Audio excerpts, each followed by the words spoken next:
নদিয়া নবদ্বীপ চন্দ্রবিহারী শ্রী শ্রী ব্রজ নবযুবদন্ত রাধা মাধবের অপার অনুকম্পায় গৌর নিত্যানন্দের অপার করুণায় ভাটপাড়া দাসপাড়া সার্বজনীন সনাতন ধর্ম মন্দির শ্রী অঙ্গনে 16 প্রহার ব্যাপী শ্রী শ্রী অখণ্ড তারক ব্রহ্ম মহানাম সংকীর্তনের আজকের এই শুভ গন্ধাদি অধিবাসী যে সকল সাধুগুরু বৈষ্ণব মণ্ডলী সুধী সজ্জন জগৎমাতার অংশভূতা কল্যাণিয়া মাতৃমণ্ডলী যারা অপ্রাকৃত অনিন্দ সুন্দর শ্রী ভগবানের গুণমাধুর্য সুধা শ্রবণ মানসে ব্রতী হয়ে এই কুসুম ভগবত কাননে উপনীত হয়েছেন। পাঠের প্রারম্ভে সকলের চরণে সহস্র দণ্ডবৎ প্রণতি নিবেদন করি, আমার প্রতি কৃপাশীষ দান করুন। পরমারাধ্য শ্রী গুরু মহারাজ মহন্ত মহারাজ নিত্যলীলায় প্রবিষ্ট শ্রী শ্রী 108 মুরারিদাস বাবাজির চরণ কমলে ভুয়ো ভুয়ো ভুলুণ্ঠিত দণ্ডবৎ প্রণতি নিবেদন পূর্বক যৎকিঞ্চিত ভাগবতী পাঠে প্রবিষ্ট হচ্ছে।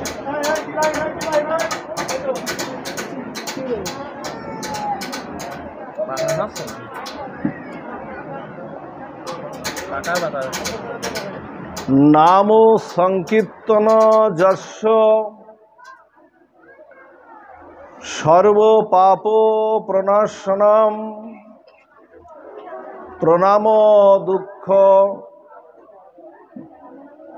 দুঃখ সম মনস্তং নমামি হরিং পরম।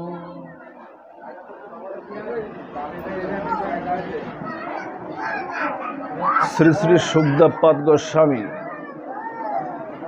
আপনারা জানেন শ্রীমৎ ভাগবতের যে 18,000 শ্লোক আছে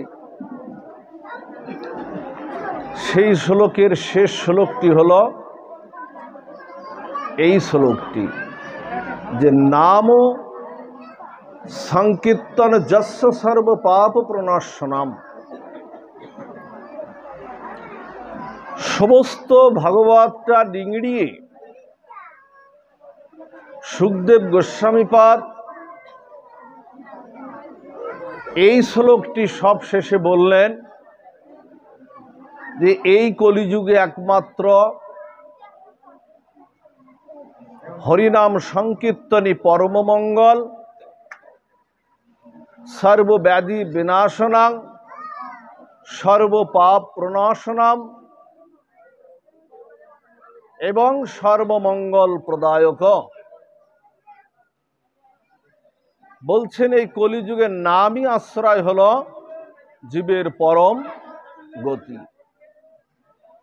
তো এই নাম সংকীর্তনের পরেই আমরা যৎকিঞ্চিত একটু রসাস্বাদনে ব্রতী হওয়ার আপনাদের সকলের সুদৃষ্টিতে সাধুগুরু বৈষ্ণবের অপার করুণায় একটু আমরা চেষ্টা রাখব। সুধী ভক্তমণ্ডলী, আপনারা জানেন বায়ুগন্ধ বিনা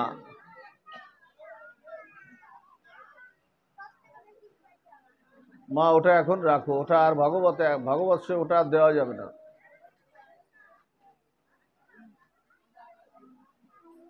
বায়ুগন্ধ বিনা, গন্ধ কুসুম বিনা, কুসুম ভ্রমর বিনা, ভ্রমর রাগ বিনা, রাগ ভাব বিনা, ভাব প্রেম বিনা মনুষ্য জনম বিফল শ্রীহরির নাম বিনা। বায়ু গন্ধ ছাড়া থাকতে পারে না, গন্ধ কুসুম থেকে শতোৎসারিত হয়। কুসুম রাগ ছাড়া থাকতে পারে না, রাগ ভাব বিনা থাকতে পারে না, প্রেম ভাব বিনা আসে না। আর এই মনুষ্য জনম দেবদুর্লভ, এই মনুষ্য জনম বিফল হয়ে যায় যদি শ্রীহরির নাম বিনা এই মনুষ্য জন্ম কেটে যায়। শাস্ত্র বলছেন, ভাগবত বলছেন, পুরাণ বলছেন। পুরাণ কাকে বলে মা? যা আমাদের জীবনের সব কিছুকে, সব শূন্যতাকে পূরণ করে দেয়, তার নামই হলো পুরাণ বা ভাগবত। আমাদের জীবনের সমস্ত শূন্যতাকে পূরণ করে দেয়, যা মুনি ঋষিরা শত শত হাজার বৎসর ধরে আমাদের তাদের সাধনালব্ধ তপস্যার দ্বারা, ভজনের দ্বারা, জ্ঞানের দ্বারা আমাদেরকে দিয়ে গেছেন। যে গীতা ভাগবত 18খানা পুরাণ, 18খানা উপপুরাণ আমাদের দিয়ে গেছে, সেটাই হলো আমাদের পুরাণ, যা আমাদের জীবনের সমস্ত শূন্যতাকে, আধ্যাত্মিক চেতনায় উন্নীত হতে গেলে জীবনের যে শূন্যতা আছে, সেই শূন্যতাকে যে পূরণ করে, তার নামই হলো পুরাণ। এই পুরাণে বলছেন যে কৃতে যধ্যায়তে বিষ্ণু,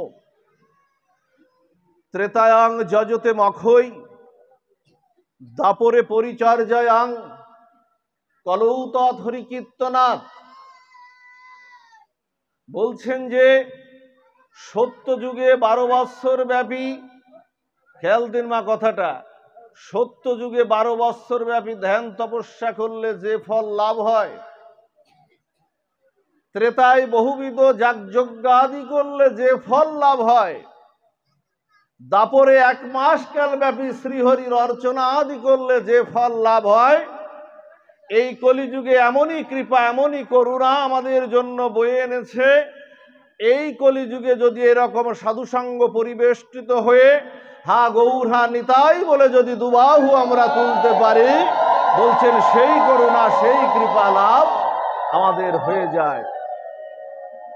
একেবারে নামের এত বড় মহিমা, নামের এত বড় কৃপা।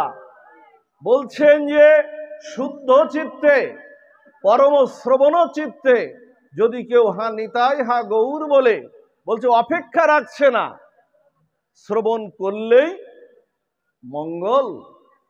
তব কথামৃতং তপ্ত জীবনং কবি ভিড়িতং কলমসপহম, শ্রবণাং মঙ্গলাং শ্রীমদাত্তং ভুবি গৃণন্তি যে ভ্রীদা জনা। বলছেন পৃথিবীর আর কোন শাস্ত্র, আর কোন ধর্মে, কোন শাস্ত্রে, আমাদের সনাতন ধর্মেও বহুমত পথ আছে, কিন্তু কোন শাস্ত্র উদ্দীপ্ত চেতনায় দুবাহু প্রসারিত করে বলেনি এই কথাটা যে তুমি শ্রবণ করলেই মঙ্গল। এই যে এখন মা আপনারা হরিনাম বা হরি কথা যে শ্রবণ করছেন না, শাস্ত্র বলছেন কি জানেন? যে কৃষ্ণ নাম, কৃষ্ণ গুণ, কৃষ্ণ লীলাবিন্দ, কৃষ্ণের স্বরূপ সম সব চিদানন্দ। বলছেন যে কৃষ্ণ নাম যা, যে নাম কাল প্রত্যুষ থেকে আচার্যপাদ আমার শ্রদ্ধাস্পদ, উনি কালকে প্রত্যুষ থেকে মঙ্গল আরতির মাধ্যমে ভগবানকে জাগিয়ে যে অখণ্ড তারক ব্রহ্ম নামের শুরু করবেন, বলছেন এই কৃষ্ণ নাম যেটা কাল থেকে এখানে হবে, এই কৃষ্ণ নাম আর কৃষ্ণ গুণ আর কৃষ্ণ স্বয়ং আর কৃষ্ণ লীলা, এই নাম আর কৃষ্ণের স্বয়ংয়ের মধ্যে পার্থক্য নাই। এখন দেখবেন আপনাদের হৃদয়ে কোনো আর জ্বালামালা নাই, এটা নামের কৃপা। এখন হৃদয়ে কোনো রোগ ব্যাধি নাই, কোনো বিষয়বৃত্ত বৈভবের কোনো চিন্তা নাই, কোথায় গাড়ি বাড়ি আছে এই চিন্তাটাও নাই। এটা হরি কথার মাহাত্ম্য। বলছেন কেন মাহাত্ম্য? বলছেন যেখানে হরি কথা হয়, দেখবেন গীতার মাহাত্ম্যে উল্লেখ রয়েছে, যেখানে হরি কথা হয় সেখানে আমি ধ্রুব প্রহ্লাদ নারদকে নিয়ে আমি সেখানে উপস্থিত হয়ে যাই। এখানে আমরা দেখতে পাচ্ছি না, অপ্রাকৃত প্রাকৃত চক্ষে দেখতে পাচ্ছি না, কিন্তু যাদের নয়ন অপ্রাকৃত হয়ে গেছে তারা দেখতে পায়। এখনো কোন লীলা করে আমার গোরা রায়, কোনো ভাগ্যবান দেখিবারে পায়। বলছেন এখানে মুনি ঋষিরা নেমে এসেছেন, এখানে ধ্রুব প্রহ্লাদ নারদকে এখানে নেমে এসেছেন। আর গোবিন্দ কি বলছেন জানেন? কেন এখানে শুদ্ধতা এসে যায়, কেন মনটা এইদিকে নিবিষ্টতা এসে যায়? গোবিন্দ বলছেন যেখানে হরি কথা হয় সেখানে আমি ধ্রুব প্রহ্লাদ নারদকে নিয়ে সেখানে উপস্থিত হয়ে যায়, সেখানে দেবতা কুলে সে উপস্থিত হয়ে যায়। আর শোনো, তোমাদের এই হরি কথাকে সম্মান জানানোর জন্য, শ্রদ্ধা জানানোর জন্য ভগবান শ্রীকৃষ্ণ বললেন আমি রাধারানীকে নিয়ে সিংহাসন আহরণ করি না, আমি দাঁড়িয়ে পড়ে তোমাদের এই হরি কথাকে আমি শ্রদ্ধা করি, সম্মান করি। বলছেন উনি দাঁড়িয়ে আছেন, আপনারা তো বসে আছেন, আমি তো বসে আছি। আবার গোবিন্দ এখানে উনি দাঁড়িয়ে পড়ে আমার শ্রীমতী সেই প্রেমের ঠাকুরানী সেই শ্রীমতী রাধারানীকে নিয়ে দাঁড়িয়ে পড়ে হরি কথা শ্রবণ করছেন। এখন যে নাম আর কৃষ্ণের মধ্যে তো পার্থক্য না, এখন কে যাচ্ছে আপনাদের মধ্যে? কর্ণ দিয়ে কৃষ্ণই কিন্তু ভিতরে যাচ্ছে। মহাজন বলছে কৃষ্ণ তুমি যাচ্ছ কোথায়? বলছে যাচ্ছি আমার ঘরে। নামকে জিজ্ঞাসা করছেন, বলছে যাচ্ছি আমার ঘরে। তো বলছে তোমার ঘর? তো বলছে ভক্তের হৃদয়ই আমার ঘর।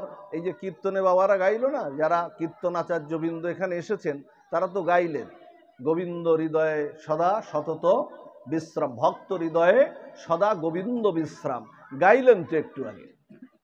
বলছে যাচ্ছি আমার ঘর, গোবিন্দ বলছেন যাচ্ছি আমার ঘরে। তো বলছে তোমার ঘর? বলছে ভক্তের হৃদয়ই আমার ঘর। এখন মহাজন বলছে ঠিক আছে, ঘরে যখন এসেছো তুমি বসো, তোমারই তো ঘরে এসেছো, বসো। তা বলছে না, বসতেও তো আমি পাচ্ছি না। তা বলছে এই বললে তোমার ঘর, আবার বসতেও পাচ্ছ না, তাহলে যে পথ দিয়ে এসেছিল, কর্ণ দিয়ে এসেছিল, সেই পথ দিয়ে আবার বেরিয়ে যাও। গোবিন্দ বলছেন কি আমি তাও যাব না, আমারই তো ঘর, ওটা তো আমাকেই পরিষ্কার করতে হবে। আচ্ছা, এই গৃহকর্তা যদি 1 মাসের জন্য বৃন্দাবন আদি আদি ধামে, জগন্নাথ নবদ্বীপ বৃন্দাবন আদি আদি সে নীলাচলে চলে যায়, এর 1 মাস পরে যখন এসে দেখবে যে ওই ঘরটা ধুলাবালিতে পঙ্কিল হয়ে যাবে না? আচ্ছা, 1 মাস পরে তালা খুলে যখন দেখবে তখন কি আবার ইন্ডিয়া চলে যাবে ওই ধুলাবালি দেখে? ওরই তো ঘর, ওকেই পরিষ্কার করতে হবে তো, আর কেউ কি করবে পরিষ্কার?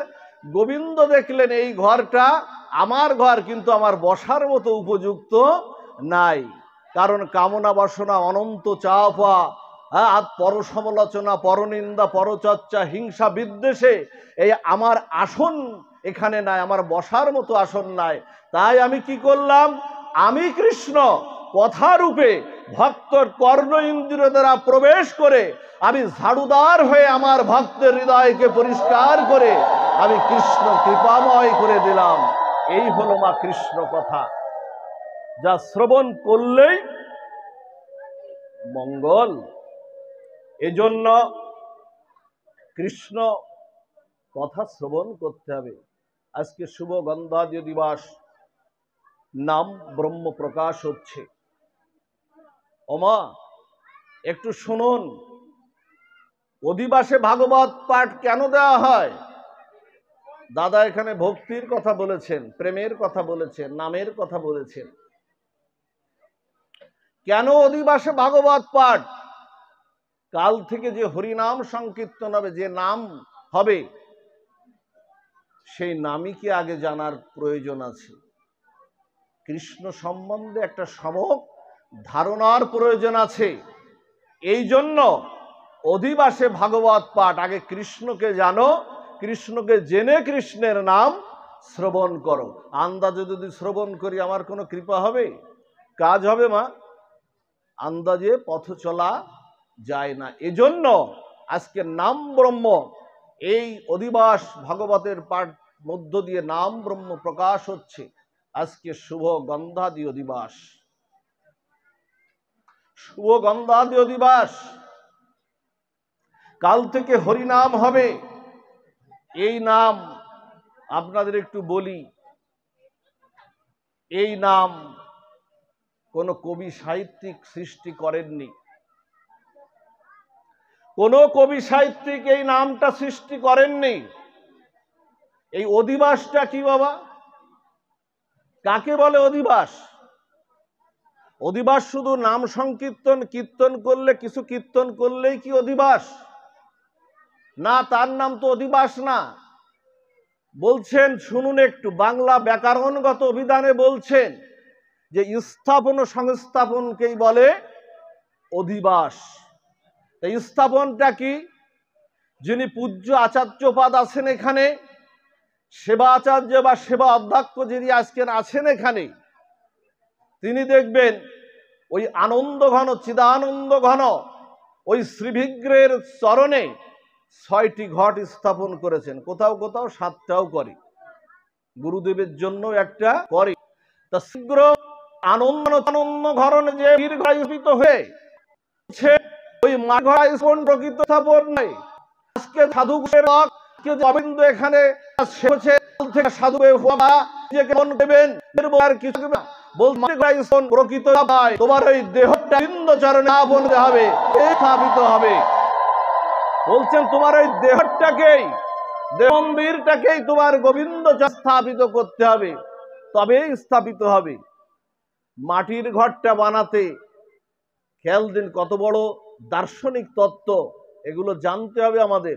মাটির ঘরটা বানাতে কুমোরকে ৬টা উপাদান লাগাতে হয়েছিল। ওতে মাটি লেগেছিল, জল লেগেছিল, আগুনে পোড়াতে হয়েছিল, আর বায়ুতে শুকানো, বায়ু লেগেছিল শুকাতে, ওটা লেগেছিল, আর ওর উপরে একটা ঘটাকাশ তৈরি হয়েছে। আছে না, একটা ঘটাকাশ তৈরি হয়েছে। বলছেন যে খ্যাতি অপ্তেস মরুদ বোম, বলছে মাটির ঘরটা বানাতে যে কয়টা উপাদান লেগেছিল, আমার এই দেহ ঘরটাও বানাতে গোবিন্দ সেই কয়টি উপাদান লাগিয়েছেন। আমার এই দেহে না মাটির অংশ আছে, আগুনের অংশ আছে, জলের অংশ আছে, বায়ু আছে। গোবিন্দ আমার এই দেহ ঘরটাও ওই ৬টি উপাদান দিয়ে তৈরি করেছেন। মাটির ঘরটা দেখবেন একটু কাদার উপরে বসানো হয়েছে, খেয়াল করে দেখবেন। এগুলো দেখেছি কি আমরা? মাটির ঘরটা একটা কাদার উপরে বসানো হয়েছে। কাদা তো কোমল, নির্মল, মসৃণ, কাদা তো কঠোর নয়। কাদা কি কঠোর মা?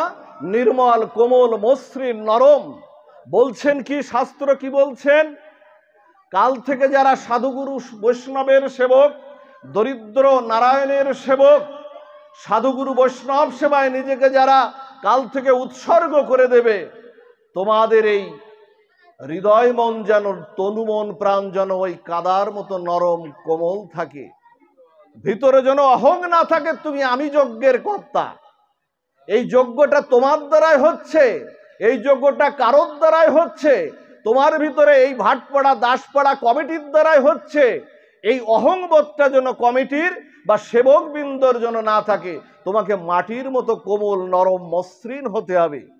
অর্জুনকে বললেন না গীতায় ভগবান, হে অর্জুন, তুমি যদি যুদ্ধ নাও করো, বিপক্ষ সৈন্য দলকে আমি মৃত করিয়া রাখিয়াছি, তুমি শুধু নিমিত্ত মাত্র হও, নিমিত্ত মাত্র ভবসভ্য সাচিনা, তুমি শুধু নিমিত্ত। ওর উপরে দেখবেন আবার মাটির ঘরটার মধ্যে আবার গঙ্গা বরণ করে, মায়েরা গিয়েছিল না, গঙ্গা বরণ করে পুত পবিত্র সলিল ওর মধ্যে স্থাপন করা হয়েছে। পুত পবিত্র সলিল ওর মধ্যে, তার মানে কি, ওটা শূন্য রাখলে তো হবে না, ঘটকে তো পূর্ণ রাখতে হবে। পূর্ণ ঘট করো স্থাপন, বলছেন শূন্য রাখলে হবে না। বলছে তোমার এই দেহ ঘরটা কি দিয়ে পূর্ণ করবে? ওই ঘরটা তো মাটির, ওই মাটির ঘরটা তো গঙ্গা বরণ করে পুত পবিত্র সলিলের মধ্যে প্রবেশ করানো হয়েছে, কিন্তু তোমার এই দেহ ঘরটা কি করে পূর্ণ করবে? দেহ ঘরটা পূর্ণ করবে সাধুগুরু বৈষ্ণবের কাছ থেকে প্রেম ভক্তি বাড়ি দিয়ে, সাধুগুরু বৈষ্ণবের কাছ থেকে প্রেম ভক্তি বাড়িয়ে দিয়ে তোমার ওই দেহ ঘরটা তোমাকে পূর্ণ করতে হবে। আবার দেখবেন ওর মধ্যে একটা আম্র পল্লব দেওয়া হয়েছে, এখানে একটু আম্র পল্লব দেওয়া উচিত ছিল। বলছেন ওর মধ্যে দেখবেন মাটির ঘরটার মধ্যে একটু আম্র পল্লব দেওয়া হয়েছে। আম্র পল্লব কেন? খেয়াল দিন, আম্র পল্লব কেন? দেখবেন আম্র পল্লবগুলোর ওই মাথাটা দেখবেন নুয়ে আসে সনাতন ধর্ম কত দার্শনিক এবং দর্শন তত্ত্ব। আম্র পল্লবের অগ্রভাগটা কি দেখবেন নুয়ে আসে না, নিচের দিকে নুয়ে আসে। গোবিন্দ বলছেন কাল থেকে তুমি যে যজ্ঞ করছো, কাল থেকে যে সাধুগুরু বৈষ্ণবের তুমি সেবা করছো, গোবিন্দ সেবায় সাধুগুরু সেবায় তোমার জ্ঞানেন্দ্রিয় কর্মেন্দ্রিয়গুলো চক্ষু কর্ণ জিহ্বা নাসিকা ত্বক বাক পানি পায়ু পাদ উপস্থ, এই যে জ্ঞানেন্দ্রিয় কর্মেন্দ্রিয়গুলো ওই আম্র পল্লবের মতো যেন ভক্ত সেবায় নুয়ে আসে, আনত হয়, তোমার যেন অহং না থাকে, প্রণত হয়। নত না হলে কখনো উন্নত হওয়া যায় মা? উৎশব্দে একটা নতি যোগ করলে হয় উন্নত। ওই আম্র পল্লবের মতো মাথাটা যেন এরকম নুয়ে আসে ভক্ত সেবায়, গুরু সেবায়, গোবিন্দ সেবায়, তুই যেন নুয়ে আসে, তোমার মাথাটা যেন উঁচু না হয় ভক্ত সেবায়। আবার দেখবেন ওর মধ্যে একটা সরা দেওয়া হয়েছে, ওর আম্র পল্লবের উপরে না একটা সরা দেওয়া হয়েছে, সরার উপর কি দেওয়া হয়েছে? কিছু ধান্য দেওয়া হয়েছে, ওটা আবার অলংকার বস্ত্র দ্বারা শোভিত করা হয়েছে, অলংকার বস্ত্র দ্বারা ওটা শোভিত করা হয়েছে। ধান্য মানে ঐশ্বর্যের প্রতীক। বলছেন এই গুণগুলি দ্বারা তুমি যদি গৌর গোবিন্দের ভক্ত সেবায় নিজেকে যদি স্থাপন করতে পারো, গোবিন্দ করুণায়, গৌর করুণায়, নিতাই করুণায় তুমি কিছু ঐশ্বর্য পাবে, তুমি কিছু করুণা পাবে। এই করুণা ঐশ্বর্যটি আমাদের সম্পদ, এটাই তোমাদের সম্পদ। আবার দেখবেন ওর পরে একটা ডাবের মুসি দেওয়া হয়েছে, আছে না বাবা? এগুলো লক্ষ্য করে দেখেছি কি আমরা? ওর পরে একটা ডাবের মুসি দেওয়া হয়েছে, মুসির আবার শীষটা দেখবেন ঊর্ধ্বমুখী, শীষ ছাড়া কি মুসি দেওয়া হয়েছে ওখানে? ওখানে দেখবেন মুচির শীষটা আবার ঊর্ধ্বমুখী। তার মানে ঊর্ধ্বমুখী মানে গোলক বৃন্দাবনমুখী। বলছেন এই গুণগুলি দ্বারা তুমি যদি গৌর গোবিন্দের চরণে তুমি যদি এই গুণগুলি দ্বারা নিজেকে স্থাপন করতে পারো, তাহলে গৌর গোবিন্দ কৃপায় তুমি সেই প্রেম আর ভক্তি পাবে। আর যে প্রেম ভক্তি পেয়ে তুমি গোলক বৃন্দাবনের ঊর্ধ্বমুখী উঠে নিজেকে সমর্পণ করতে পারবে। এটাই হলো স্থাপন, এটা হলো স্থাপন। আর সংস্থাপনটা কি? সংস্থাপনটা হলো কালকে শুধু ভগবানকে না, 64 মহন্ত, পঞ্চতত্ত্ব, যত সাধুগুরু বৈষ্ণব এর মধ্যে প্রবেশ করবে তাদেরকেও এই যজ্ঞে স্থাপিত করতে হবে, সেটা হলো সংস্থাপন। জানি না এই অধিবাস আমরা করি কিনা। যদি এই অধিবাস যদি আমরা না করি তাহলে প্রকৃত সেটা অধিবাস না। যজ্ঞ করলাম, 2 দিন হলো সংকীর্তন হলো, 1 দিন ভোগ বসাবো, এইভাবে যদি না হয় অধিবাস, প্রকৃত অধিবাস সেটা হলো না। যা হোক, কাল অধিবাস, এই জন্য অধিবাসের একটু ব্যাখ্যা করলাম। ফিরে যায় নাম তত্ত্বে। শাস্ত্র বলছেন, দেখুন যে কথা বলছিলাম, হরিনাম হরিনাম কেউ নামিয়ে আনেননি। মৎস্য কুর্ম বরাহ নৃসিংহ বামন আমাদের যত অবতার আছে এদেরকে নামিয়ে এরা কি নেমে এসেছে, তেমনি এই যে নাম, এই নাম আমার চৈতন্য মহাপ্রভু রাধার ভাব, রাধার কান্তি দিয়ে আমার চৈতন্য মহাপ্রভু সেই গোলক বৃন্দাবন থেকে এই হরিনাম নামিয়ে এনেছেন। এই হরিনাম এজন্য দেখবেন টাকা জব করলে কি মা টাকা পাওয়া যাবে? এখানে বসে বসে আপনি টাকা জব করলেন, টাকা আপনার কাছে আসবে মা? এখানে বসে আমি যদি সন্দেশ জব করি, সন্দেশ কি আমার কাছে আসবে? মিষ্টির দোকান থেকে আসবে?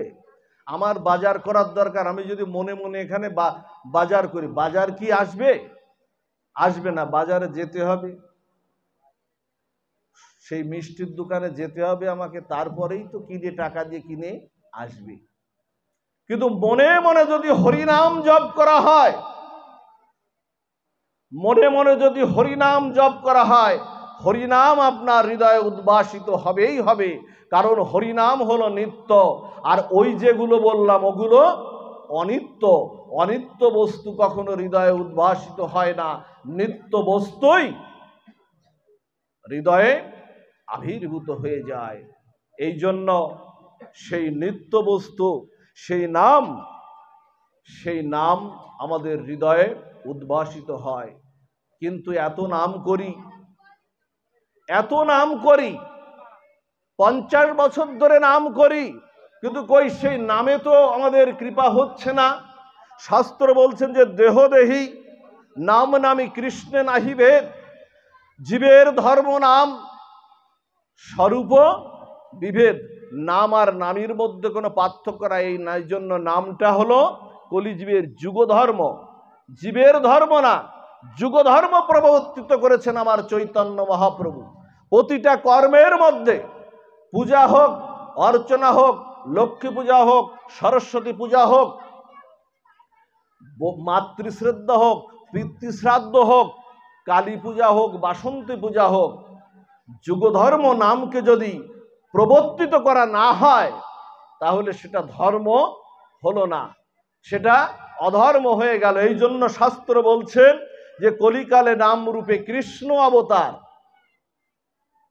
নামরূপে কৃষ্ণ অবতার, আর কোন ধর্ম করলে না হইবে পার। বলছেন অন্য কোন ধর্ম করলে আর পার হওয়ার এই কলিযুগে আর উপায় নাই। এই জন্য কলিকালে আমাদের নামকে প্রবর্তিত করতে হবে। কলিযুগে ধর্ম হয় নাম সংকীর্তন, এতদার্থে অবতীর্ণ আমার শ্রী শচী নন্দন। চারি যুগে চারি ধর্ম জীবেরও কারণ, কলিযুগে ধর্ম হয় নাম সংকীর্তন। কিন্তু এত নাম, এত সংকীর্তন, চারিদিকে এত যজ্ঞ, 16 প্রহার, 64 প্রহার, অষ্টপ্রহার, এত যজ্ঞ, কিন্তু সেই নাম আমাদের কৃপা করে না কেন? মা, নাম কেন কৃপা করে না? কেন কৃপা করে না? কারণ শুদ্ধ চিত্তে আমরা নাম গ্রহণ করতে পারি না। আমাদের নাম শুদ্ধ চিত্তে অপরাধ মুক্ত হয়ে নাম আমরা গ্রহণ করতে পারি না। চৈতন্য চরিতামৃত বলছে না, একবার কৃষ্ণ নামে যত পাপ হরে, আমরা তো পড়ি এইগুলো, নরের সাধ্য কি তত পাপ করে, বলছে তো চৈতন্য চরিতামৃত। আবার বলছেন যে কোটি কল্পকাল করো যদি তুমি কৃষ্ণ নাম সংকীর্তন, তথাপি নাম এলে ব্রজেন্দ্র নন্দন। দুটো কি মিথ্যা? একটা সত্য আর একটা মিথ্যা? বলছে না, বলছেন অশুদ্ধ চিত্রে, অপবিত্র মনে, অপরাধ মুক্ত অপরাধ চিত্তে যদি তুমি নাম করো, কোটি কল্পকাল হলেও তোমাকে কৃপা করবে না। সারাদিন অপরাধ করে, শাস্ত্র বলছে যে একবার কৃষ্ণ নাম করলে যত পাপ হরে, নরের সাধ্য কি তত পাপ করে। সারাদিন অপরাধ করলাম, চৈতন্য চরিতামৃত তো বলেই তো দিয়েছে যে রাত্রে যে একটু দুবাহু তুলে হরি নাম করবো, হয়ে গেল। এই রকম দুর্বুদ্ধি যেন মাথায় আমাদের কারোর না থাকে, সর্বনাশ হয়ে যাবে। শাস্ত্র বলতে হেন কৃষ্ণ নাম লও যদি বহুবার, তাতে নহে প্রেম নহে অশ্রুধার, জানিবে তাহাতে অপরাধ প্রচুর, কৃষ্ণ নামের বীজ না হয় অঙ্কুর। বলছেন এভাবে নাম করলে কৃষ্ণ নাম বীজ অঙ্কুর, এটা কখনোই হবে না। কৃষ্ণ নামের বীজ অঙ্কুর হবে না। এজন্য অপরাধ মুক্ত হয়ে নাম করতে হবে। আর এই অপরাধটা যাবে কিভাবে? অপরাধটা যাবে এই সাধু মুখে হরিকথা শ্রবণের মাধ্যম দিয়ে। একদিন যদি কেউ সাধু মুখে হরিকথা শ্রবণ করে, জীবনের একদিন যদি কেউ শ্রবণ করে, আপনাকে কোনো না কোনো জন্মে আপনাকে শ্রীহরির কাছে গোবিন্দ নিয়ে যাবেই যাবে, আপনার হৃদয়কে তোলপাড় করে দেবে। যদি একদিন সেই শতাং প্রসঙ্গ নাম বীর্য সংবিদ ভবন্তি হৃৎকর্ণ রসায়ন কথা তজ্জসান দাস্য পাবরুগ আত্মারি শ্রদ্ধারতি ভক্তি ক্রমণ্যস্বতী। বলতেন একদিন যদি কেউ হরি কথা শ্রবণ করে তার চিত্ত শুদ্ধি হয়ে যাবেই যাবে। এই জন্য সেই চিত্ত শুদ্ধির জন্য এই হরিনাম। আপনাদের একটা লীলা বলি আপনাদের। একজন ডাকাত ছিল, জানেন, খেয়াল করুন, একজন ভক্তবাল চরিত্রে গ্রন্থ, একজন ডাকাত ছিল, বহুদিন ধরে ডাকাতি করে, তার ছেলেকেও ওই ডাকাতি শিখিয়েছে, ছেলেও ডাকাতি করবে। এখন ছেলেকে যখন ডাকাতি শিখিয়েছে, যেদিন ওকে একেবারে সব বিষয়ে পারদর্শী করে যখন ওর হাতে অস্ত্র টস্ত্র তুলে দিচ্ছে, খেয়াল করুন না, তখন বলছে শোন, তোকে আজকে সম্পূর্ণ পারদর্শী করে তোর অস্ত্র তুলে দিলাম হাতে, তা তোকে একটা উপদেশ দিই, আমি তোর পিতা তো, উপদেশ দিই, যেখানে হরি কথা হয়, যে পদ দিয়ে হরি কথা হবে সেই পদে, বা যেখানে হরিনাম সংকীর্তন হবে সেখানে কানে আঙুল দিয়ে সেখান থেকে যাবি। এই কানের মধ্যে ওই কথা যেন তোর কানে আসে না, কানের মধ্যে আঙুল দিয়ে যাবি। এখন ও কিন্তু ঠিক ডাকাতি করে, আর ওইভাবে যেখানে হরি নাম সংকীর্তন বা এই ভাগবত পাঠটার যেখানে হয়, ও কিন্তু কর্ণে আঙুল দিয়ে ও কিন্তু ওখান থেকে যায়। যখন এই কর্ণে আঙুল দিয়ে ওখান থেকে যায়, একদিন কিন্তু এইরকম একটা জায়গায়, ধরুন ভাগবত পাঠ হচ্ছে, এই রাস্তা দিয়ে যাচ্ছে, রাস্তা দিয়ে যখন যাচ্ছে তখন ওই রাস্তা দিয়ে যাওয়ার সময় ভাগবত বক্তা কি একটা প্রসঙ্গে উনি উল্লেখ করছেন যে দেবদেবীর ছায়া মাটিতে পড়ে না, কি একটা প্রসঙ্গ হয়তো উনি বলছেন। হঠাৎ করে ওই জায়গাটা ও হোঁচট খেয়েছে, কানে আঙুল দিয়ে যাচ্ছে, হঠাৎ করে ওই জায়গাটা হোঁচট খেয়েছে। আচ্ছা, হোঁচট খেলে আঙুল দুটো সরে যায় না? পড়ে গেলে আঙুল দুটো থাকে, সরে যায় তো। এখন ওই কথাটা কিন্তু ওর হৃদয়ে চলে গেছে, সাধু মুখে হরি কথা, ওই কথাটা হৃদয়ে গিয়ে ওকে তোলপাড় করে দিচ্ছে, হৃদয়কে তোলপাড় করে দিচ্ছে। বলছেন এই আর ভুলতে পারছে না, দেবদেবীর ছায়া মাটিতে পড়ে না। এখন ওরা সারা বছর সারা মাস ধরে যে ডাকাতি করে, ওরা আবার আগের কালে দেখবেন ডাকাতরা সব কালী পূজা করত, ওই একটা কালী মন্দিরে ওরা রাখে, 1 মাস পরে ওই ভাগ বাটোয়া হয়, 1 মাস পরে ভাগ বাটোয়া হয়ে ওরা ওই ভাগ বটা করে মায়ের পূজা দেয়, মায়ের পূজা করে ভাগ বটা করে আবার ডাকাতি শুরু করে। এখন মায়ের পূজা হচ্ছে, এখন ওই যে দেশের রাজা ছিল, এই চারিদিকে এরকম ডাকাতি হয় বলে উনিও গুপ্তচর নিয়োগ করেছে বিভিন্ন জায়গায়। আজকাল যেমন DIB, CID, NSI, intelligence branch যেমন আছে না, ওই তৎকালীন সময় ওটা ছিল। এখন গুপ্তচর নিয়োগ করেছে, গুপ্তচর নিয়োগ করছে না, গুপ্তচর ওই যেতে যেতে ওরাও টের পেয়েছে যে আজকে এই মন্দিরে মায়ের পূজা দিয়ে মাকে প্রসন্ন করে ডাকাতির যত মালামাল ভাগ বাটুয়া হবে। এখন মায়ের যে শ্রীমূর্তি না, বিগ্রহ, এই অভয় মুদ্রা নিয়ে তো মা আছেন, ওই অভয় মুদ্রার যে হাতটা, মায়ের হস্তটা, ওই হস্তের পাশে ওই একজন ডাকাত একটু সেজে গুজে, এই একজন গুপ্তচর সেজে গুজে পিছনে দাঁড়িয়ে আছে। এখন ডাকাতরা পূজা টুজা করে বলছে, মা প্রসন্ন হও, আমরা যেন এইভাবে নির্বিঘ্নে ডাকাতি করতে পারি, তুমি আমাদের প্রসন্ন হও, তুমি আমাদের পূজায় প্রসন্ন হও। হঠাৎ করে ওই পিছনের যে লোকটা গুপ্তচর, ও ওই সুরটা নকল করে বলছে কি, হ্যাঁ তোদের পূজায় আমি খুব প্রসন্ন হয়েছি, তোদের আমি আশীর্বাদ করলাম, একেবারে হাত উপর দিয়ে অভয় মুদ্রা হাতটা দিয়ে বলছে, হ্যাঁ তোদের আশীর্বাদ করলাম, আমি তোদের পূজা প্রসন্ন হয়েছি, এভাবে তোরা নিশ্চিন্তে ডাকাতি করতে পারবি। এখন ভাগবত পাঠক কি বলেছিল, হঠাৎ করে ও দেখছে কি একটা ছায়া মাটিতে পড়েছে, হরি বল, একটা ছায়া মাটিতে পড়েছে। ভাগবত পাঠক কি বলেছিল যে দেবদেবীর ছায়া মাটিতে পড়ে না, এই কথা তো বলেছিল, হৃদয়কে তোলপাড় করে দিচ্ছে। এখন ও হঠাৎ দেখে যে ছায়া পড়েছে, দেবতার ছায়া তো মাটিতে পড়ে না, তাড়াতাড়ি সবাইকে নিয়ে দেখে কি গুপ্তচর পিছনে, তাড়াতাড়ি ওদেরকে ধরে ফেললো, ধরে ফেলে ওদেরকে গাছে বেঁধে নির্বিঘ্নে ওরা চলে গেল। ও বাড়ির থেকে বাড়ি যাচ্ছ আর ভুলতে পারছে না যে একদিনের হরি কথা যদি আমার মৃত্যুর থেকে বাঁচাতে পারে, একদিনের দুটো কথা যে দেবদেবীর ছায়া মাটিতে পড়ে না, এই হরি কথাটা যদি আজকে নির্ঘাত ফাঁসির হাতের থেকে বাঁচাতে পারে, এই কথা মনে করতে করতে বাড়িতে গেছে। বাড়িতে গিয়ে বাবার কাছে সমস্ত অস্ত্র যা ছিল সব কিছু জমা দিয়ে বলছে, বাবা আমি আর আর জীবনে কোনোদিন ডাকাতি করব না। বলছে কেন? বলছে বাবা, একদিনের হরিকথা, 3টা কথা মাত্র আজকে আমার সাক্ষাৎ মৃত্যুর হাত থেকে বাঁচিয়েছে। যদি মাত্র 1 সেকেন্ডের কথা যদি সাক্ষাৎ মৃত্যুর হাত থেকে আমাকে বাঁচাতে পারি, না জানি আমি সারা জীবন ধরে যদি এই গৌর গোবিন্দের কথা শ্রবণ করি, আমি গোবিন্দ পেয়ে যাব, এতে আর কোনো সন্দেহ নাই। এই হলো হরিকথা। সেই হরিকথা শুনলেই আপনাদের চিত্ত সাধিত হবেই হবে।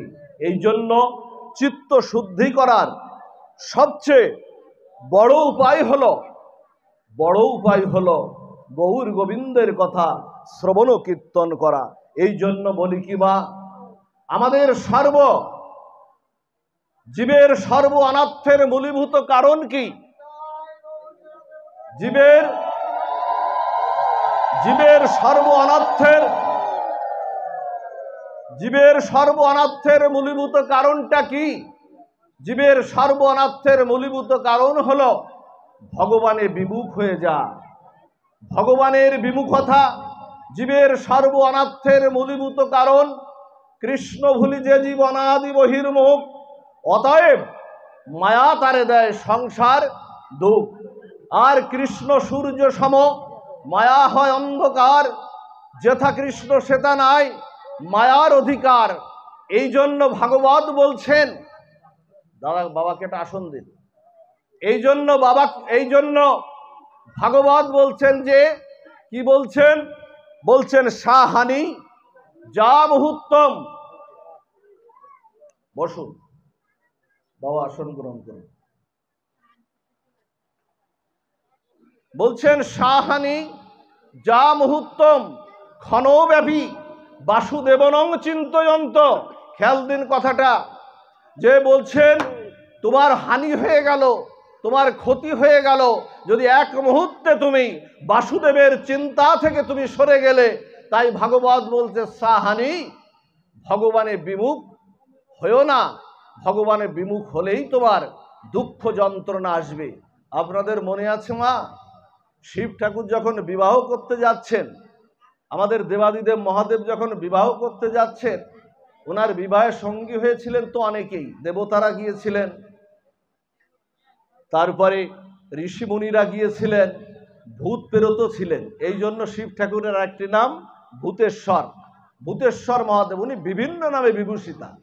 তা শিব ঠাকুরকে বলা হচ্ছে যে আজকে তুমি তো বিবাহ করতে যাচ্ছ, তা আজকে একটা, অন্যদিন তো বৃষর, তার বাহন তো বৃষ, ওর পর ওটা বলছে আজকে একটু বাহনটা একটু পাল্টাও, একটু ঘোড়ার গাড়িতে করে একটা পুষ্প রথ করে সুন্দর করে যাও।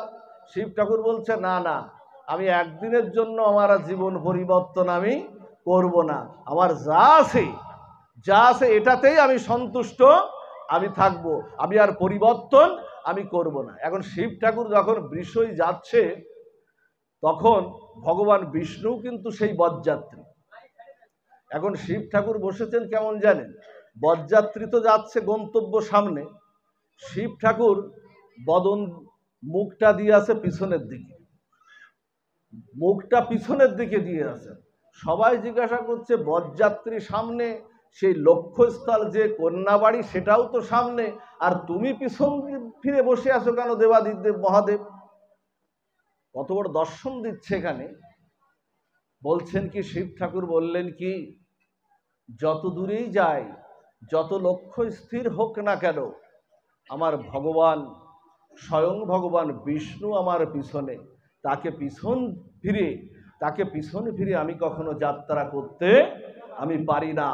এই জন্য শাস্ত্র বলছে শ্রী ভগবানের বিমুখতায় জীবের সর্ব অনর্থের মূলীভূত কারণ। তাকেই ভালোবাসুন মা, তার সেবা দিন, তার জন্য প্রতিদিন আসন পেতে রাখুন, প্রতিদিন তার জন্য নিত্য আসন পেতে রাখুন।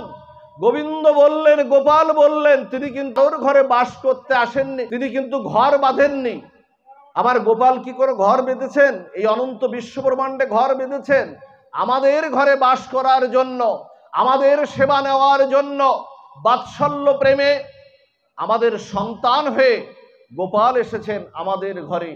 গোপাল বললেন, আমার জন্য যারা আসন পেতে রাখে নিত্য, হে জীব, তোমার যেদিন অন্তকাল আসবে, আমাদের যেদিন অন্তকাল আসবে, আজ যে আমার জন্য নিত্য আসনে পেতে রাখে, জীবের যেদিন অন্তকাল আসবে, আমি তার জন্য নিকুঞ্জ মন্দিরে, আমি তার জন্য গোলক বৃন্দাবনে, আমি তার জন্য আসনে পেতে আমি রাখবই রাখবো। এটা গোবিন্দের কথা, গোপালের কথা। এই জন্য মা, ভুলো না তাকে, ভুলো না।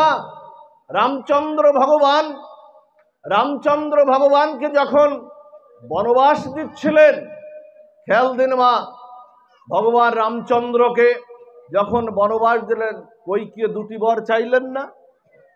একবারে আমার ভরত রাজা হবে, আর একবারে রামচন্দ্রের 14 বছর বনবাস হবে। কৈকেয়ী জগৎ সংসারে কৈকেয়ী জানতো না রামচন্দ্র ভগবান।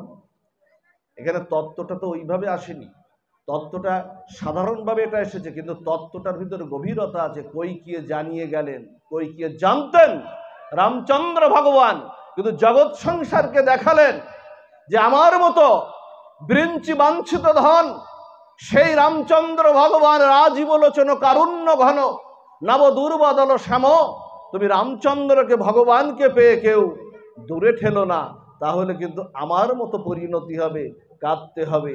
ওই কৌশল্যা প্রার্থনা করেছিল যে হে কৈকেয়ী, তোর ভরত রাজা হোক, তাতে আমার কোনো দুঃখ নাই, কিন্তু তুই আমার রামচন্দ্রের থেকে আমার মা ডাক শোনা তুই বন্ধ করিস না, আমাকে কাঁদাস না, রামচন্দ্রকে বনবাস দিস না, মা ডাক শোনাটা বন্ধ করিস না। কই শোনেনি সেদিন? কাঁদালে কাঁদিতে হয়, সে কথাটি তো মিথ্যা নয়। ওই দেবকী ওই কৈকেয়ী হয়ে আসলো, দাপর যুগে দেবকী হয়ে আসলো। আপনারা জানেন, উগ্রসেনকে, কংসকে বধ করে সবাইকে যখন মুক্ত করে, বসুদেব দেবকীকে যখন মুক্ত করে যখন প্রণাম করতে যাচ্ছেন, দেবকী আর বসুদেবকে কৃষ্ণ বলরাম যখন প্রণাম করতে যাচ্ছেন, তখন বলছেন, প্রণাম নেওয়ার আগে বলছেন, আমার দুটি প্রশ্নের উত্তর দাও। বলছে বলো কি প্রশ্ন? বলছে একটি প্রশ্ন হলো, কেন ভগবানের মা হয়ে, খেয়াল দিন মা, কেন ভগবানের মা হয়ে আমাকে কারাগারে কাটাতে হলো, চোখের জল কেন পড়লো আমার? আর আরেকটি প্রশ্ন হলো, বাৎসল্য প্রেমে যে স্তন দুগ্ধ ধারায় যে অমৃত এসেছে, কেন সেই দুগ্ধ মাটিতে পড়লো? এই দুটি প্রশ্নের উত্তর দাও আমাকে, ভগবানকে বলছেন। তখন বলছে মা উত্তর নেবে। হঠাৎ করে কৃষ্ণ ভগবান বাঁশি চূড়া ছেড়ে হঠাৎ করে রামচন্দ্র ভগবান, ধনুকধারী রামচন্দ্র ভগবান হয়ে গেল। দেখো তো মা, আমাকে চিনতে পারো কিনা, দেখো তো মা, আমি সেই কৌশল্যা নন্দন রামচন্দ্র। সেদিন তোমাকে চরণে পড়ে কেঁদেছিল যে রামচন্দ্রের হাত থেকে মা ডাক শোনাটা বন্ধ করিস না, আমি তোর চরণে নিজেকে বিকিয়ে দেব, কিন্তু আমার সন্তানকে বনবাস দিস না। তুমি সেদিন শোনোনি, যার জন্য তোমাকে এই দাপর যুগে কেঁদে কেঁদে তাই তোমার পরিশোধ করতে হলো মা। কাঁদালে কাঁদিতে হয়, সে কথাটি মিথ্যা নয়। আর তুমি বললে মা, আর একটা কথা বললেন যে কেন এই দুগ্ধ বাৎসল্য প্রেমে স্খলিত এই দুগ্ধ কেন মাটিতে পড়লো, যে দুগ্ধ তুমি পান করতে পারলে না? বলছে মা, এর মূল্য আমি দেব। যে দুগ্ধ মাটিতে পড়লো, এই দুগ্ধের মূল্য আমি দেব। কেউ যদি আমাকে কিছু দান করে, আমি তার চেয়ে কোটি গুণ দান আমি তাকে করি। এই দুগ্ধের দান আমি দেব, এই মাটির দান আমি দেব। আমি যখন কলিযুগে চৈতন্য মহাপ্রভু হয়ে নদিয়া নবদ্বীপের আকাশে উদিত হয়ে যখন আমি হরিনাম সংকীর্তনের সেই প্রেম দিতে আসব, যখন শ্রীবাস আঙ্গিনায় যখন কীর্তন হবে, কীর্তন শেষে অদ্বৈত আঙ্গিনায় যখন প্রভুরা ভোগ মহোৎসবের আয়োজন করবে, তখন সেই ভোগ মহোৎসবে আমি মাটির পাত্রে আমি ভোজন করব। আমি চৈতন্য মহাপ্রভু হয়ে আমি মাটির পাত্রে প্রসাদ গ্রহণ করব। যে মাটিতে তোমার দুগ্ধ পড়েছিল সেই মাটির পাত্রে আমি গ্রহণ করব। এই হলো মা লীলা। আমি বেশিক্ষণ আর পাঠে যাব না। বাবাকে বসিয়ে রেখে পাঠ করা আমার খানিকটা অপরাধ এবং নিজের স্পর্ধাও। পাঠে আর বেশি দুই একটি কথা বলেই আমি পাঠ বিশ্রামে যাব।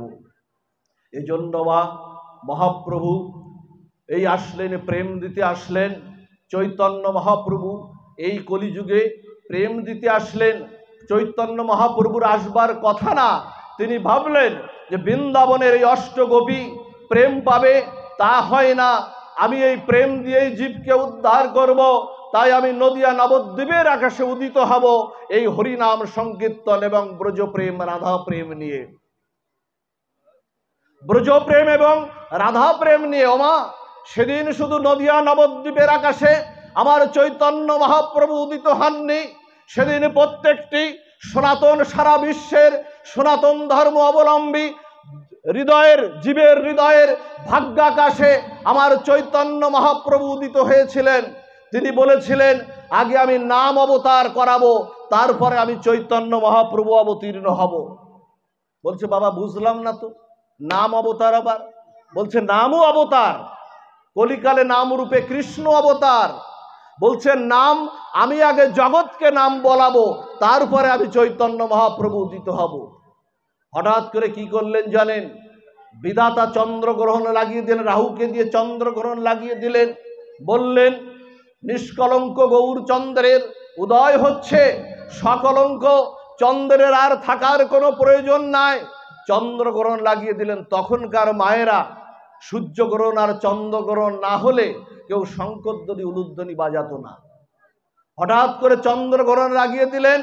আর সমস্ত সনাতনীরা তখন সেই সন্ধ্যায়, যে সন্ধ্যায় আমার চৈতন্য মহাপ্রভু উদিত হয়েছিলেন, সেই সন্ধ্যায় সবাই একযোগে শঙ্করধ্বনি, উলুধ্বনি, জয়ধ্বনি সবাই একযোগে করলেন। আপনাদের কাছে প্রশ্ন আসতে পারে, কই হিন্দুরা তো বললো, সনাতনীরা বললো, অন্যরা তো বললো না, কিন্তু চৈতন্য মহাপ্রভু বলেছিলেন সবাইকে নাম বলাবেন। কথাটা তো এই ছিল, সবাইকে তিনি নাম বলাবেন, কই অন্যরা তো বললো না। জানেন, যখন এই সনাতনীরা হরি হরি হরি হরি জয়ধ্বনি করছেন, তখন তখন অন্য অন্য যারা ধর্ম অবলম্বী যারা ছিল, তখন তারা পরিহাস্য চলে বলল, এই হিন্দুদের হলো কি রে? আরে হিন্দুদের হলো কি?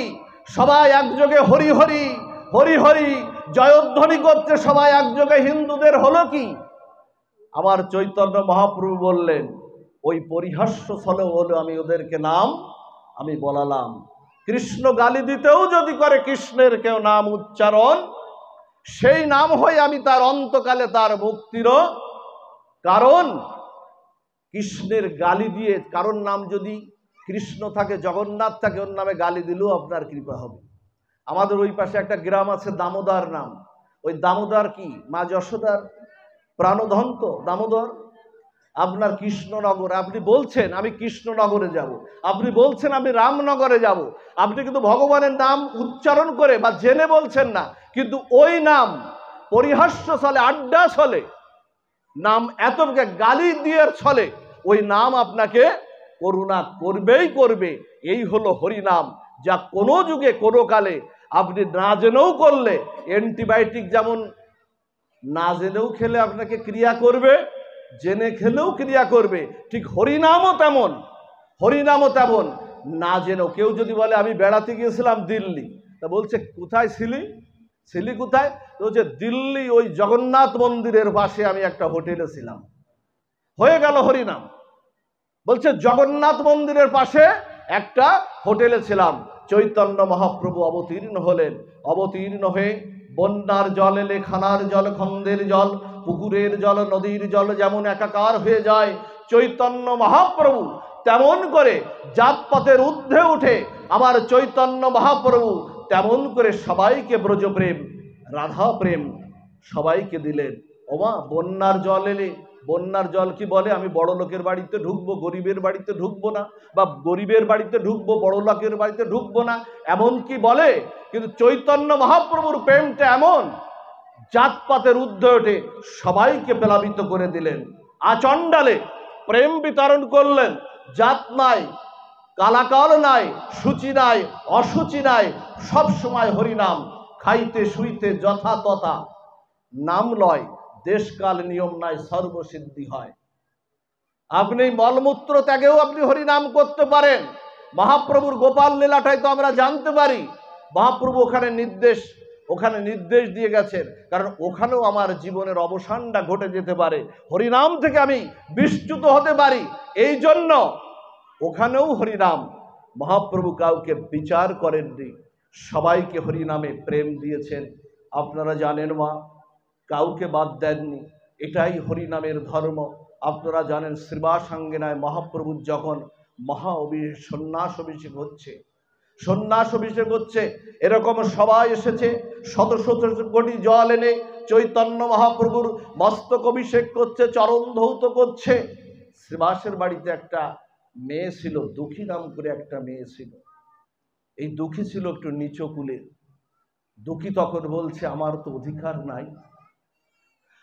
অধিকার নাই চৈতন্য মহাপ্রভুর অভিষেক করা, তার চরণ ধৌত করা, আমার তো অভিষেক নাই, কিন্তু আমারও যে ইচ্ছা করে প্রভুর চরণ ধৌত করার, মস্তক অভিষেক করার। আর বলছে, কবে সুজন্ম পাবো প্রভু, কবে সুজন্ম তুমি দেবে, আর কবে সুজন্ম নিয়ে তোমার সেবা করতে পারবো, চরণ ধৌত করতে পারবো। এই ভরসায় না, এরকম একটা পিলারের আড়ালে এক ঘটি গঙ্গা জল এনে রেখে দিয়েছে, যদি প্রভুর কৃপা হয়। কবে কৃপা হবে? যদি কখনো হয়। ভিতরের উৎকণ্ঠাটা জাগিয়ে রাখতে হবে, ভিতরের উৎকণ্ঠা না জাগালে কৃপা হবে না। এ জন্মে না হোক, আগামী জন্মে হবে। সন্ন্যাস অভিষেক যখন শেষ হয়ে গেছে না, চৈতন্য মহাপ্রভু আমার জীবের অন্তরে, যিনি অন্তর্যামী হয়ে আছেন বসে, শ্রীবাসকে ডাকছেন, শ্রীবাস, শ্রীবাস, শ্রীবাস, এদিকে এসো তো শ্রীবাস। বলছে, কেন প্রভু? বলছে, তোমার বাড়িতে একটা মেয়ে থাকে না শ্রীবাস? বলছে, থাকে প্রভু। ওর কি নাম জানি? তো বলছে, দুঃখী ওর নাম। তো বলছে, ওকে একটু ডাকো তো। নিত্যানন্দ বলছে, এই যা যা, প্রভুর কৃপা হয়েছে, যা যা, প্রভুর কৃপা হয়েছে, যা যা। বলছে, যা যা, প্রভুর কৃপা হয়েছে, করুণা হয়েছে, যা। ও হাঁটি হাঁটি পা পা করে না যাচ্ছে, মাথাটা নিচু নিচু করে করে যাচ্ছে, নিচু কুলের তো, নিচু করে যাচ্ছে, গিয়ে না মাথাটা নিচু করে হাত জোড় করে বলছে, প্রভু আদেশ করো, আদেশ করো প্রভু। বলছে, হ্যাঁ রে দুঃখী, আমার দিকে তাকা, দেখ, আমাকে প্রাণ ভরে দেখ, ভজন নাই তো, তাকাতে পারছে না। মনে আছে আপনার হরিদাস ঠাকুরকে যখন চৈতন্য মহাপ্রভু যখন দর্শন দিচ্ছিলেন বিষ্ণু খট্টায় বসে, হরিদাস তাকাতে পারছে না, হরিদাস চৈতন্য মহাপ্রভুর দিকে তাকাতে পারছেন না, অথচ নামাচার্য হরিদাস, নামের গুরু হরিদাস তাকাতে পারছেন না। কেন? বলছে, ভজন নাই তো তোমার দিকে তাকানোর মতো। নিজেকে অযোগ্য হীনবুদ্ধি, তাহাতেই প্রেম, তাহাতেই সর্বসিদ্ধি। নিজেকে অযোগ্য মনে করতে হবে, হীন মনে করতে হবে, তাতেই প্রেম, তাতেই সর্বসিদ্ধি। তাকাচ্ছে, বলছে, তুই না আমার জল দিতে চেয়েছিস, দে না, দে না, আমার মস্তক অভিষেক করে, আমার চরণ ধৌত করে দে না। দুঃখী বলছে, চরণে লুটিয়ে পড়েছে প্রভুর চরণে, বলছে, প্রভু তুমি আমার জল কেন নেবে? তুমি তো সাক্ষাৎ ব্রজেন্দ্র নন্দন, কলিযুগে তুমি রাধার ভাব নিয়ে, কান্তি নিয়ে তুমি উদিত হয়েছ, তুমি আমার জল কেন নেবে? দুঃখী বলছে, চৈতন্য মহাপ্রভু বলছে, তোর জল নেব বলেই তো ডাকছি। ওরে, তোর জল না নিলে যে আমার আজকে সন্ন্যাস অভিষেক পূর্ণ হচ্ছে না। একজন ভক্ত যদি দুঃখ পায়, আমার সন্ন্যাস অভিষেক পূর্ণ হবে না, দে না, আমার মস্তক অভিষেক করে, চরণ ধৌত করে। দুঃখীর দেওয়া জলে সিক্ত হচ্ছে আমার চৈতন্য মহাপ্রভু। চৈতন্য মহাপ্রভু সিক্ত হচ্ছে, আর জল দেওয়া শেষ হলে নিত্যানন্দ শ্রীবাস সকল গৌর পরিকরদের নিয়ে পাশে নিয়ে বলছেন, ওগো তোমরা শোনো, আজ থেকে এর নাম আর আজ থেকে দুঃখী না। আরে যারা গৌর গোবিন্দের যারা সেবা করে তাদের নাম দুঃখী থাকতে পারে না, তাদের নাম হলো সুখী। এই হলো চৈতন্য মহাপ্রভুর প্রেম। গীতায় ভগবান বলেছেন দান যাকে তাকে করা যায় না। গীতায় তো ভগবান বলেছেন যে গো দান যাকে তাকে করো না, পাত্র দেখে দান করো। কিন্তু এদিকে মহাপ্রভু এসে তার সংবিধানটা পাল্টিয়ে দিলেন, বলছেন না যত্র তত্র সবাইকে দান করতে হবে। কার ভজন নাই, কার কম আছে বেশি আছে, জাতপাতের ঊর্ধ্বে ওঠে আমি যে ব্রজপ্রেম রাধা প্রেমে নিয়ে এসেছি এ দানের কোনো আমি বিচার রাখবো না। পাত্র পাত্র কালাকাল বিমর্শক ন কালো দেও, বলছেন কোনো কাল রাখবো না, প্রতীক্ষা রাখবো না, একদম দেওয়া মাত্রই কৃপা হবে। চৈতন্য মহাপ্রভু আসলেন, কৃষ্ণকে বলছেন যে তুমি তো দানের কথা বলেছো যথার্থ জায়গায় দিতে, কিন্তু বাচ্চার হাতে কি সোনা তুলে দেবে? বাচ্চার হাতে তো পুতুল দেওয়া যায়, সোনা কি তুলে দেওয়া যায় বাচ্চার হাতে? চৈতন্য মহাপ্রভু বলছেন আমি তাই দেব, ওই সোনাই দেব যে সোনা ব্রজপ্রেম রাধা প্রেম আমি কালাকাল বিচারণ করব না। যে রাধা প্রেম কৈসেন রাধা প্রেম কৈসেন মধুরিমা কৈসেন সুখে ভর্তি হ, বলছেন যে রাধা প্রেম ব্রজপ্রেম আমি নিজে আস্বাদন করার জন্য এসেছি, সেই রাধা প্রেম ব্রজপ্রেম আমি সবাইকে দেব। আমি পাত্র না থাকলে পাত্র আমি তৈরি করে দেব। দেখুন কি বলছেন, বলছে কলির জীবের পাত্র তো নাই, আমি তৈরি করে দেব। শোনো হরিদাস আর নিত্যানন্দকে আদেশ করলেন, শোনো হরিদাস শোনো নিত্যানন্দ। হরিদাস জীবের দুয়ারে দুয়ারে তুমি হরিনাম প্রচার করবে, যাহাকে দেখিলে মুখে আইসে কৃষ্ণ নাম। বৈষ্ণব চিনব কি করে বাবা? বৈষ্ণব চিনব কি করে? আমাকে দেখলে কৃষ্ণ নাম আসবে না। কিন্তু এই যে শ্রীমূর্তি বসে আছেন আমার বাবা রবীন্দ্রনাথ গোস্বামী জগন্নাথ ধামের ভাটপাড়া অধ্যক্ষ, তাকে দেখলেই কিন্তু জগন্নাথের কথা মনে পড়ে, কৃষ্ণের কথা মনে পড়ে, গৌরের কথা মনে পড়ে। এ কথাটা তো মিথ্যা নয়। এই জন্য শাস্ত্র বলছেন যাহাকে দেখিলে মুখে আইসে কৃষ্ণ নাম, তাহাকে জানিবে তুমি বৈষ্ণব প্রধান। হরিদাস তুমি গৃহস্থ ভক্তদের কৃষ্ণ নাম দেবে। চৈতন্য মহাপ্রভু বলছেন তুমি গৃহস্থ ভক্তদের কৃষ্ণ নাম দেবে, আর ওদের তোমাকে দেখলে ওদের হৃদয়ে কৃষ্ণ নাম আসবে। কৃষ্ণ নাম যখন মুখ নির্গলিত হয়ে যখন কৃষ্ণ নাম উচ্চারিত হবে তখন পাত্রটা তৈরি হয়ে যাবে হরিদাস। আর তখন হে নিতাই তুমি সেই পাত্রের মধ্যে আবার সেই ব্রজপ্রেম আবার সেই রাধা প্রেমটা ওই পাত্রের মধ্যে তুমি দিয়ে দিও হে নিতাই। দিয়ে দিলেন না, পাত্র তৈরি করে দিলেন। এজন্য কলিযুগের আমাদের ভাগ্যমা, আমাদের ভাগ্য। সূর্য ওঠে দিবা ভাগ আর চন্দ্র ওঠে কখন মা? চন্দ্র ওঠে রাত্রে। সূর্য আর চন্দ্রে একসাথে ওঠে কি মা? একসাথে হয়? যুগল মিলন হয় কি মা? চন্দ্র আর সূর্যের যুগল মিলন হয় কি? হয় না। কিন্তু এই কলিযুগে আমরা এমন ভাগ্য নিয়ে জন্মগ্রহণ করেছি, 1000 সত্য, 1000 দাপর, 1000 ত্রেতা, 1000 কলি, এর 999 কলিতে আমার চৈতন্য মহাপ্রভু আসেন না। যে দাপরে ব্রজেন্দ্র নন্দন শ্রীকৃষ্ণ আসেন সেই দাপরের কলির প্রথম সন্ধ্যায় আমার চৈতন্য মহাপ্রভু অবতীর্ণ হন। আর চৈতন্য মহাপ্রভু অবতীর্ণ হয়ে নিতাইয়ের মতো সূর্য আর গৌরের মতো সূর্য একসাথে যুগল মিলন হয়ে আজকে জীবের হৃদয়ে সেই কৃপা সেই করুণা আজকে উদিত হচ্ছে। এটা আমাদের কৃপা, এটা আমাদের করুণা মা। সবশেষে বলি মা, সবশেষে বলি নাম আর নামি, এই লীলাটি বলেই পাঠ বিশ্রাম করব। নাম আর নামিতে কোনো ভেদ নাই। একটু এই জায়গাটা যদি একটু বুঝতে পারেন তাহলে কাল থেকে যে হরিনাম হবে, হরিনাম হবে, সেই হরিনামে আপনাদের নামে আপনাদের কৃপা হবে। খেয়াল দিন, আমার ভগবান কৃষ্ণচন্দ্র অসুস্থ হয়েছেন, লীলা করছেন। অসুস্থ তো বলা যাবে না, গুরুদেব যদি অসুস্থ হন কেউ বলবেন না যে গুরুদেব অসুস্থ হয়েছেন, সর্বনাশ হয়ে গেল। কি বলবেন? আমরা অসুস্থ হলে জ্বর হলে বলবেন জ্বর হয়েছে অমুক বাবার, কিন্তু গুরুদেব যদি অসুস্থ হন বলবেন গুরুদেব অসুস্থ, কে? লীলা করছেন, সর্বনাশ। বলবেন না গুরুদেবের এই হয়েছে তাই হয়েছে, বলবেন আমার গুরুদেব অসুস্থ, লীলায় আছে। এছাড়া তো আমাদের শিখার আর জায়গাটা নয়, এটাই আমাদের প্ল্যাটফর্ম। আমাদের কোনো সনাতন ধর্মে কোনো বৈদিক কোনো জায়গা নাই যেখানে আমাদের এই শিক্ষাটা আমরা দিতে পারি। এটাই আমাদের প্ল্যাটফর্ম, এখান থেকে আমাদের শিক্ষা গ্রহণ করতে হবে। কৃষ্ণ ভগবান অসুস্থ, লীলা করছেন। কত হেকিমবদ্ধ কবিরাজ আসছেন, মা যশোদা, নন্দ মহারাজ, সবাইকে ডেকে ডেকে না বলছেন আমার কৃষ্ণের মাথায় যন্ত্রণা, ভগবানের আমার কৃষ্ণের মাথায় যন্ত্রণা থামছে না, তোমরা একটু দেখো কার দ্বারাই এই যন্ত্রটা রোধ করা যায়। হঠাৎ করে না সেখানে নারদ মুনি আসলেন।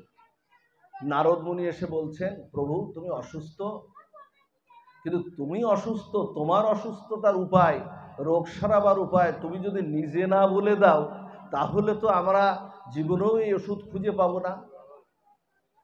তখন ভগবান নারদের কানে কানে বললেন কি জানেন? বলছেন যদি কোনো ভক্তের চরণধুলি আমার মস্তকে সিঞ্চিত করতে পারে তাহলে আমার এই অসুস্থতা যেতে পারে, নইলে পৃথিবীর আর কোনো উপায় আর নাই। আচ্ছা, নারদ মুনি তো কৃষ্ণের পরম ভক্ত, তিনি দিতে পারতেন না সাথে সাথে? দেখুন অহং দূর হয়নি, নারদ মুনির অহংটা দূর হয়নি। দেবর্ষিপাদ নারদ, যার অঙ্গের ছোঁয়ায় সাধু কৃপা হয়ে যায়, প্রেম ভক্তি এসে যায়, অথচ তার এই ভাবটা আসছে না। নারদ মুনি বিনা বাজিয়ে ঢেকি রথ, নারদ মুনির রথ হলো ঢেকি রথে করে এলোক সেলোক বিভিন্ন লোকে ঘুরলেন, শিবলোকে গেলেন, ব্রহ্মালোকে গেলেন, সব বিভিন্ন লোকে গেলেন, কিন্তু কেউ কি ভগবানের অঙ্গে চরণধুলি দিতে চায়? আচ্ছা ভগবান বাদ দেন, এখানে আপনাদের যদি বলি ওখানে যে চিত্রপটগুলো ওখানে দেওয়া আছে, আপনাদের চরণধুলিটা ওখানে একটু লাগিয়ে আসেন, তাও কি লাগানো যাবে বাবা? যাবে না। বলছে অপরাধ হতে পারে, অপরাধ হতে পারে। ঘুরতে ঘুরতে না আবার বৃন্দাবনে এসে গোপীদের কাছে গেলেন, বিবর্ষ হয়ে বসে আছেন। গোপীরা বলছে তোমার এমন বদন তো দেখি নাই, কেন তুমি এমন বিবর্ষ হে দেবর্ষিপাদ? বলছেন কৃষ্ণ অসুস্থ, কৃষ্ণ ভগবান অসুস্থ। তা বলছেন, বলছে কি ওষুধ লাগবে, ওষুধ পেয়েছো? তা বলছে আমি বিভিন্ন লোকে গিয়েছি, কৃষ্ণ ভগবান বলছেন একমাত্র ভক্তের চরণধুলি ছাড়া আর কোনো উপায় নাই। গোপীরা কি বলছেন জানেন? দেখুন কৃষ্ণকে ভালোবাসছে, গোপীরা বলছেন পাত্র কই? এক কথাই বলছেন পাত্র কই তোমার? বলছে পাত্র তো আছে, আমার এই নামাবলী আছে, নাম অঙ্কিত করা যে বলি হরে কৃষ্ণ মহামন্ত্র অঙ্কিত করা যে বলি এই আছে আমার কাছে, কিন্তু তোমরা চরণধুলি দেবে, তোমাদের অপরাধ হবে না? বলছি দেখুন কি প্রেম ভক্তি কৃষ্ণের জন্য। বলছেন শোনো, গোপীরা বলছেন শোনো দেবর্ষিপাদ, ভগবান কৃষ্ণ অসুস্থ, তার সুস্থতা করার জন্য যে পাপও যদি হয়, কোটি কল্পকাল যদি নরকবাস করতে হয়, তবু আমার ভগবান কৃষ্ণ তো সুস্থ হবে। এমন করে ভালোবাসি তো বাবা গোবিন্দকে, নিজে গুরুদেবকে এমন করে সেবা করি তো? আমরা কিন্তু করি না। মহিমান্বিত হয়ে গেলেন নারদ মুনি, একই প্রেম ভক্তি, অবাক হয়ে গেলেন। সমস্ত গোপীরা পায়ের ধুলি ঝেড়ে ঝেড়ে নারদ মুনির সেই নাম অঙ্কিত করা, হরে কৃষ্ণ মহামন্ত্র অঙ্কিত করা সেই উত্তরীয়র পারে দিয়ে দিলেন। আর নারদ মুনি তখন খুশি হয়ে যাচ্ছেন, খুশি হয়ে ওষুধ নিয়ে যাচ্ছেন কৃষ্ণের দিকে যেতে যেতে দেখেন কৃষ্ণ সুস্থ হয়ে না ত্রিভঙ্গ ঠামে, একেবারে যেমন ত্রিভঙ্গ তিনটা বাঘ দিয়ে যেমন করে বংশীবদন করছেন, ঠিক অপূর্ব সুরমচ্ছনায় বংশীবদন করছে। ভগবানকে বললেন ভগবান তোমার ওষুধ তো আমার কাছে, তোমার ওষুধ তো ভক্তের পদধূলি তো আমার কাছে, তুমি কি করে সুস্থ হলে?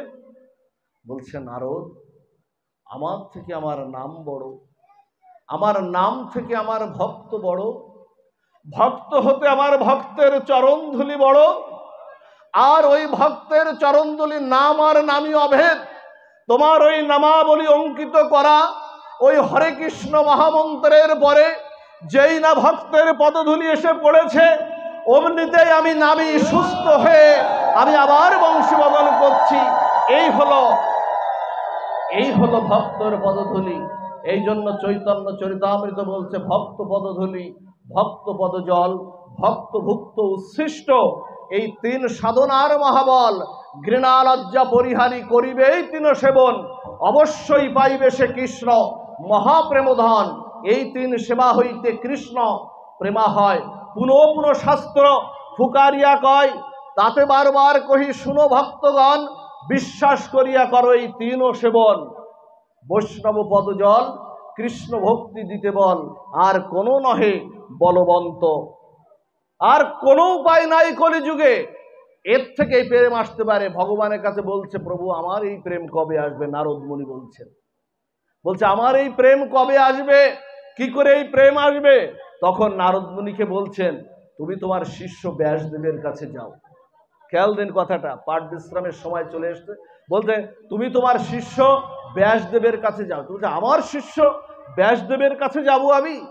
বলছে যাও, ওখান থেকে তুমি প্রেম ভক্তির সন্ধান পাবে।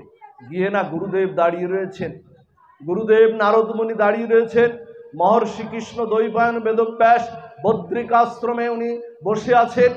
বলছেন, হে ব্যাস, ভগবান কৃষ্ণ তোমার কাছে পাঠালেন প্রেম ভক্তির জন্য, কি করে? তখন গুরুদেবেরও সম্মান রক্ষা করতে হবে।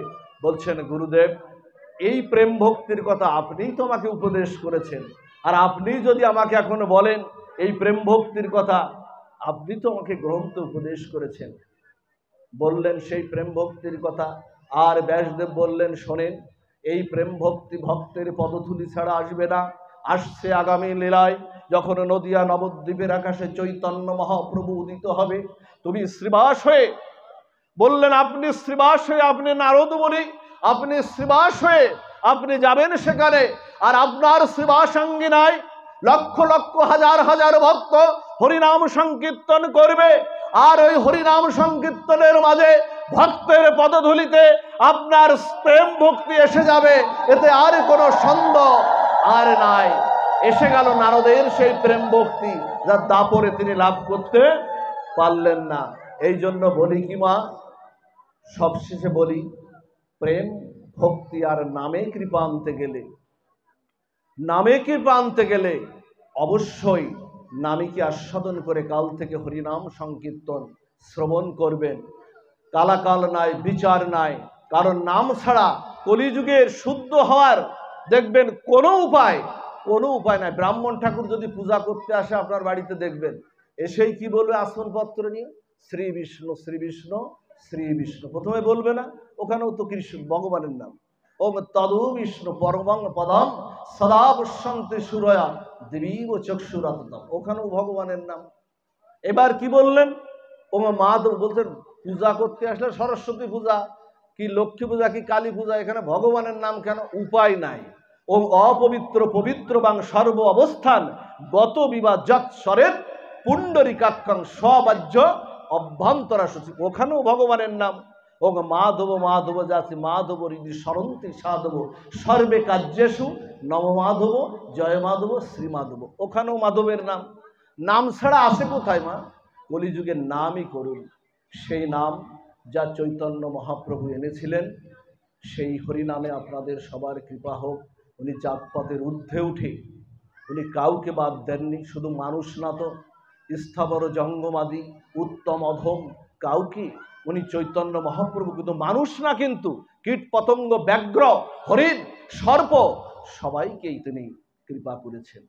সবশেষে দুটো কীর্তনের লাইন দিয়ে আমরা পাঠ বিশ্রামে যাব।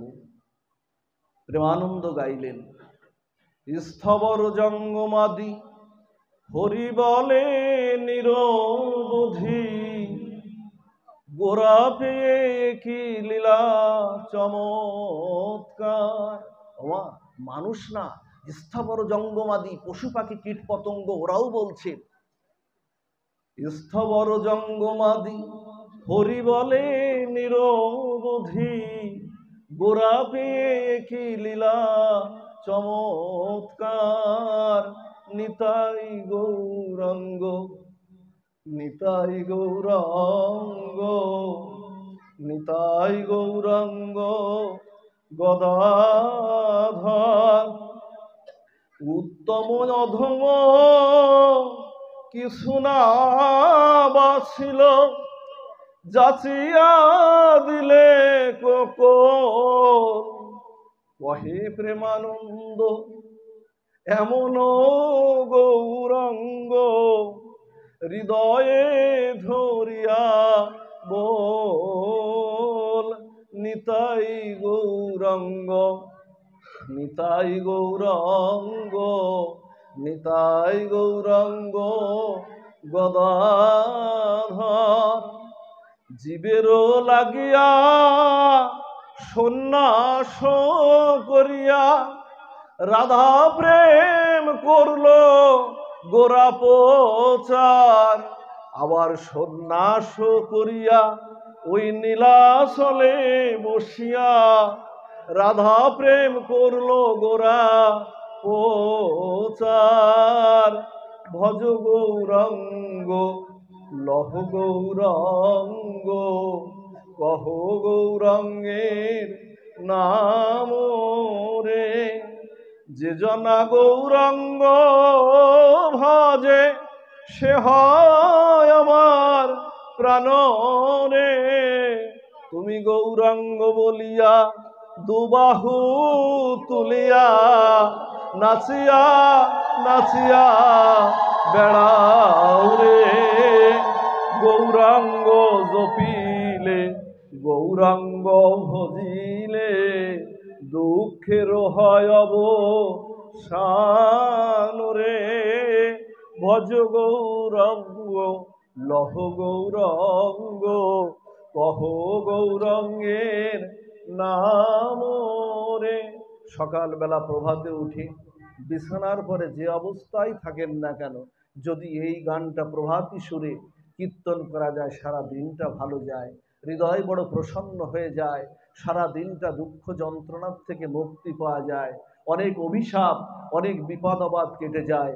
একটু গৌরাঙ্গের সেই কলিযুগ পাবনাবতার, যিনি যুগধর্ম প্রবর্তিত করতে এই এখানে অবতীর্ণ হয়েছিলেন নদিয়া নবদ্বীপে, তার একটু হরিনাম করুন, তাকে একটু ভজুন। কাল থেকে রাত জেগে জেগে হরিনাম সংকীর্তন করুন।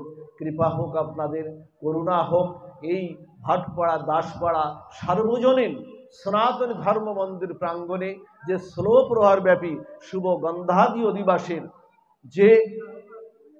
অধিবাসের মাধ্যম যে হরিনাম সংকীর্তনের আয়োজন করা হয়েছে, সে অধিবাস সুমঙ্গল হোক, হরিনাম সংকীর্তন সুমঙ্গল হোক, ভোগ মহোৎসব সুমঙ্গল হোক, আপনাদের কৃপা হোক, করুণা হোক, এই প্রার্থনা জানিয়ে আপনাদের সবার সুমঙ্গল কামনা করে আমার জন্য একটু কৃপা করবেন।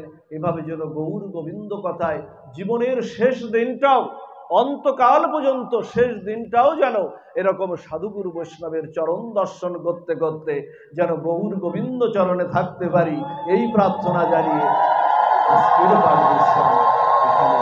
জয় শ্রী গুরু গৌর হরি হরি বল। सर्वे सुखिनो भवन्तु, सर्वे सन्तु निरामया, सर्वे भद्राणि पश्यन्तु, मा कश्चित् दुःखभाग् भवेत्। সবাই মঙ্গল লাভ করুন।